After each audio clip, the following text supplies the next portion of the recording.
All right, here she is, the mighty sexy beast. Look at her there. Now, this is a dumble. Now, you might see a lot of dumbles that look a lot of different ways, but you'll just have to look them up and you'll discover they're very valuable amplifiers. They were built by Alexander Howard Dumble. This one here is sitting atop the Poltergeist Carol Ann speaker. And anyway, what we're going to do is take you through this thing. It's pretty cool. We've got we've gotten really lucky. And so this thing here has been, it's dialed gear porn for sure. This is an original Marshall. This thing's been all over the world. Was part of the Sub Pop community in Seattle and has been featured on lots of different records. Now, what makes it special? What makes this amplifier special? Well, let me just tell you here. Let me just show you. All right.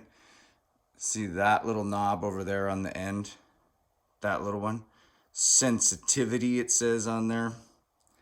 Anyway, sensitivity, that's a knob that was specially designed into a 3 amp series for gain. This one here, preamp and master, completing the trifecta, obviously. What you've got is a standard low and high impedance input there. And really the way this thing is set up is that the upper input there is smoking, red hot dragon roaring, kind of fire breathing, amazing.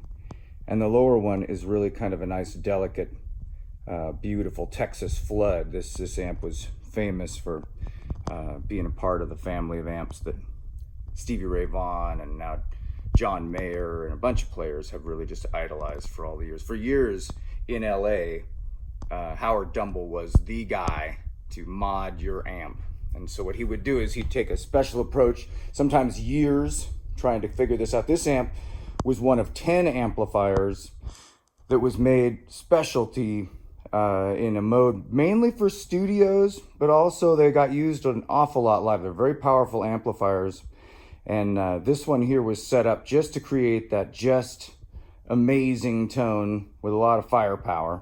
And when you look around behind, you obviously get an incredible sense of, being a standard Marshall amp at first, and then just worked over every ounce of it to ensure a level of perfection that is totally musical. This thing's designed to drive up to four 4x cabinets and sit atop a double stack.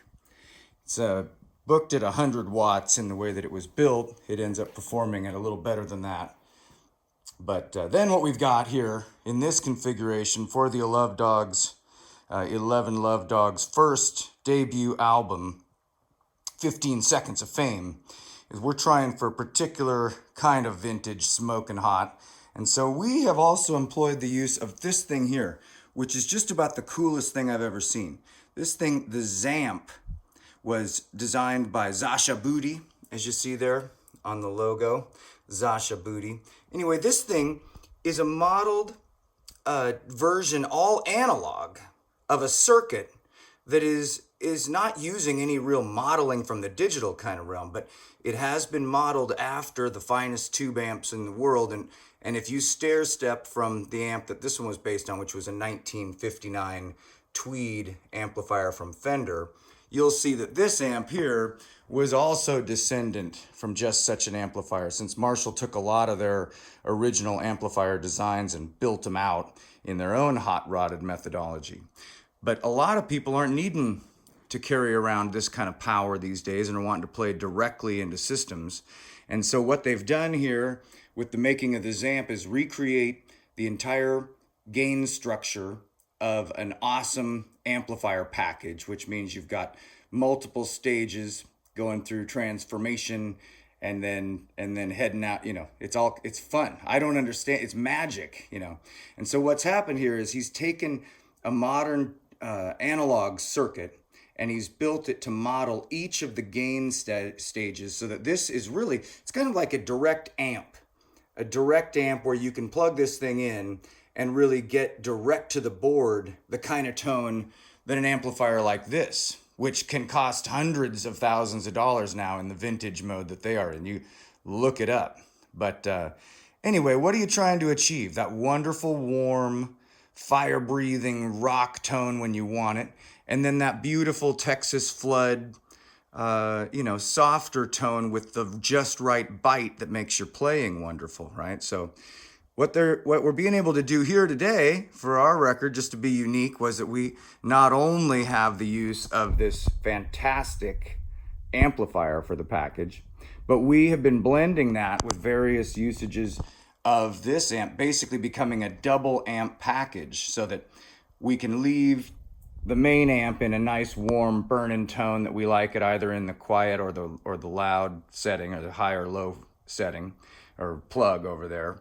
And then we go to this and we end up doing the fine tuning in terms of the preamp gain, adding yet another step. So we've got now one amplifier plugged into the input of another amplifier. We've got so many different levels to adjust the sensitivities here at the various stages of the gain structure that you just get, it makes your heart warm. So anyway, we're going to be playing just a little bit of this to show you what we're working on for our 15 Seconds of Fame album. But I got to say, this thing here, after looking at this, has been the lifesaver, because when a guy wants to get the sort of tone you get out of a fantastic rack of tubes and all the transformers that are going on with that transformation of the sound, and you can do that today we're only using a 9-volt. We don't even have power adapter here, and these things run like 40 hours on a 9-volt. But this is the most quiet. This thing is dead quiet. I mean, if you compare this to any other pedal, you'll see what I'm talking about. This thing is dead quiet. The output of this thing can work directly into a board and will give you exactly what's coming out of your guitar or bass. And a lot of guys are starting to use this now on tour as a bass preamp, just because it gives you that warming up and nice EQ curve that comes from an amplifier, not necessarily from an EQ. So anyway, all right, so we'll get to work on this, but I would recommend, these things are on sale now, the Zamps. They just came out a little bit ago, but my buddy Cameron Morgan has built these over at Zasha Booty with a whole team of incredible builders that have now made this thing a reality. And there is a whole line of Zamp products, or other products like the Zamp, that are going to be coming down from Zasha Booty. So anyway, awfully grateful to have the use of this for the record, and we're going to try to show this thing off now.